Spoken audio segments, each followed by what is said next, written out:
اس وقت پاکستان میں سیلاب کی وجہ سے جو صورتحال ہے، ایک تو اس کے حوالے سے میں یہ کچھ احادیث پیش کرنا چاہتا ہوں کہ شاید کسی دل میں بات اتر جائے اور کوئی ان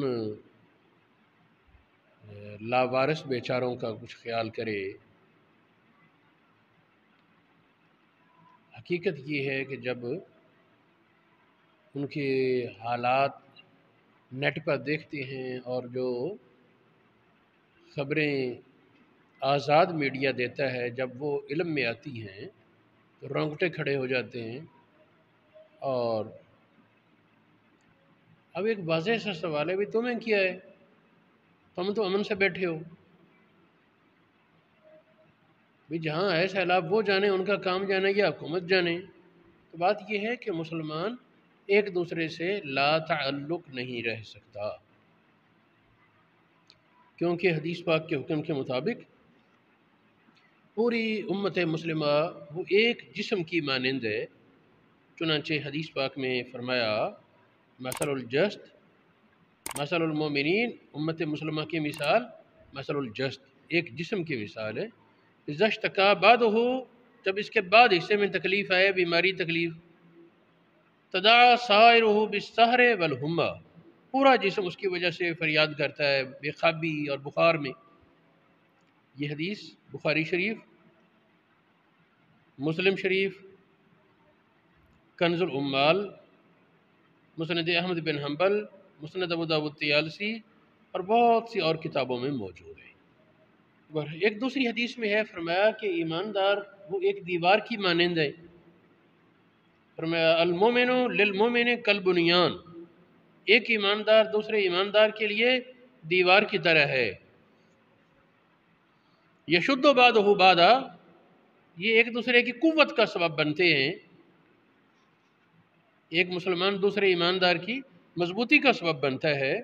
یہ حدیث دیکھیں، یہ بھی بخاری شریف، مسلم، ترمذی، سنن نسائی، مشکوٰۃ المصابیح اور بہت سی کتابوں میں موجود ہے۔ تو اس سے جب ایک دیوار کی مانند ہے تو ایک دوسرے سے لا تعلق رہنا یہ تو ناممکن ہے۔ ایک اور حدیث ہے، فرمایا المسلم اخو المسلم، مسلمان مسلمان کا بھائی ہے، لا یظلمہ، اس پر ظلم بھی نہیں کرتا، ولا یسلمہ، بے مدد نہیں چھوڑتا، جب اسے مدد کی ضرورت ہے تو پھر مدد کرے۔ من کان فی حاجت اخیہ، جو اپنے بھائی مسلمان کی حاجت میں ہے، کان اللہ فی حاجتی، اللہ پاک اس کے کام پورے کرتا ہے۔ اور من فرج عن مسلم قربتاً، جو کسی مسلمان بھائی سے تکلیف کو دور کرے، فرج اللہ عنہ بہا قربتاً من قرب یوم القیامہ، اس کے بدلے میں اللہ پاک قیامت کے دن کی تکالیف میں سے بڑی تکلیف دور کر دے گا جو دنیا میں کسی مسلمان بھائی کی تکلیف پریشانی دور کرتا ہے۔ من ستر مسلم، جو مسلمان کی پردہ پوشی کرے، اللہ پاک اس کی پردہ پوشی کرے گا۔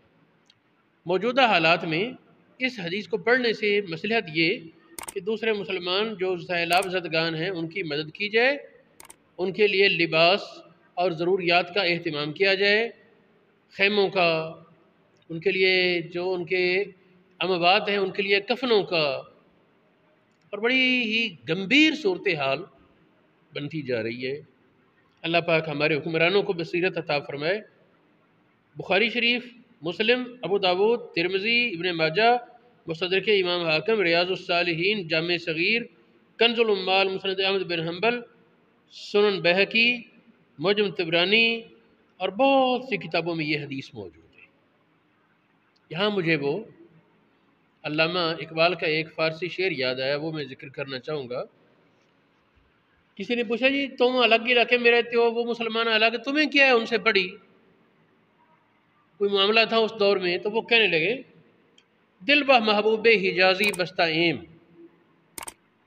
نبی پاک علیہ الصلوۃ والسلام جو حجاز میں رہنے والے ہمارے محبوب ہیں ان سے ہم نے اپنے دلوں کو وابستہ کیا ہوا ہے کہ ایک جسم وہ کوئی بنیاد تو ہوتا ہے نا، کس بنیاد پر ایک جسم؟ یہ نبی پاک سے تعلق کی وجہ سے ہم ایک جسم کی مانند ہیں۔ زاں سبب با یک دیگر پیوستہ ایم، نبی پاک سے تعلق کی وجہ سے ہمارا ایک دوسرے سے تعلق ہے۔ تو ظاہر ہے کہ حضور علیہ الصلوۃ والسلام پر امتی کا مشقت میں پڑھنا ناگوار ہوتا ہے، تو ہر مسلمان کو اس وجہ سے دوسرے مسلمان کی فکر ہونی چاہیے کہ اس کی تکلیف وہ حقیقت میں نبی پاک کی تکلیف ہے، اور اس کی تکلیف کا ازالہ کرنا وہ حقیقت میں نبی پاک کی خدمت ہے۔ ایک اور حدیث ہے الدین النصیحۃ، دین خیر خائی کا نام ہے، تو اس میں آخر پہ ائمۃ المسلمین والے عامت ہے، مسلمانوں کے حکمرانوں کے لیے بھی خیر خائی کرنا اور عوام کے لیے بھی۔ یہ حدیث بخاری شریف، احمد بن حنبل اور بہت سی کتابوں میں موجود ہے۔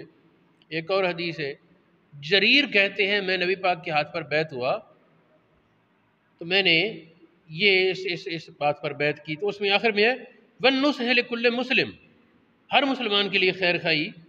یہ حدیث بھی بخاری، مسلم اور بہت سی کتابوں میں موجود ہے۔ ایک اور حدیث ہے، فرمایا لا یؤمن احدکم، تم میں سے کوئی اس وقت تک کامل ایماندار نہیں ہو سکتا حتیٰ یحب لاخیہ ما یحب لنفسہ، حتیٰ کہ اپنے بھائی کے لیے وہ پسند کرے جو اپنے لیے پسند کرتا ہے۔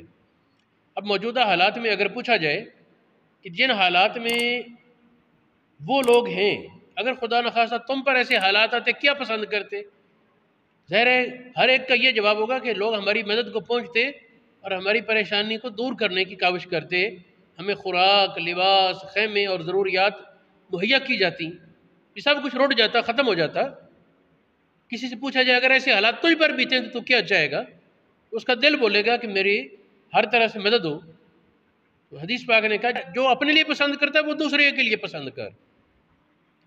تو اپنے لیے چاہتا ہے کہ اگر تجھ پر ایسے حالات ہوں تیری مدد کی جائے ہر طرح، تو دوسرے جو اس حالات میں ان کی مدد کرنا یہ تیرے ذمہ لازم ہے۔ یہ بخاری مسلم کی تھی۔ ایک اور حدیث ہے، اور من نفس عن اخیہ، جو اپنے بھائی کی تکلیف دور کرے، اللہ پاک دنیا کی تکالیف میں سے کوئی تکلیف دور کرے، من نفس عن اخیہ قربۃ من قراب الدنیا نفس اللہ عنہ قربۃ یوم القیامہ، قیامت کے دن کی تکلیف اللہ دور کرے گا۔ واللہ فی عون العبد، اللہ تعالیٰ بندے کی مدد میں ہوتا ہے۔ ما کان العبد فی عون اخیہ، جب بندہ اپنے دوسرے ایماندار بھائی کی مدد میں ہے تو اب ان کی مدد کرنا یہ اس وقت لازم ہے، اور جو بھی اس کام میں جس انداز سے بھی کوشش کرے گا اللہ پاک اس کو جزائے خیر عطا فرمائے۔ دیکھیں یہ حدیث جو میں نے اب پڑھی یہ مسلم شریف، ابن ابی شیبہ، ترمذی، ابو داود، ابن ماجہ اور بہت سی کتابوں میں موجود ہے۔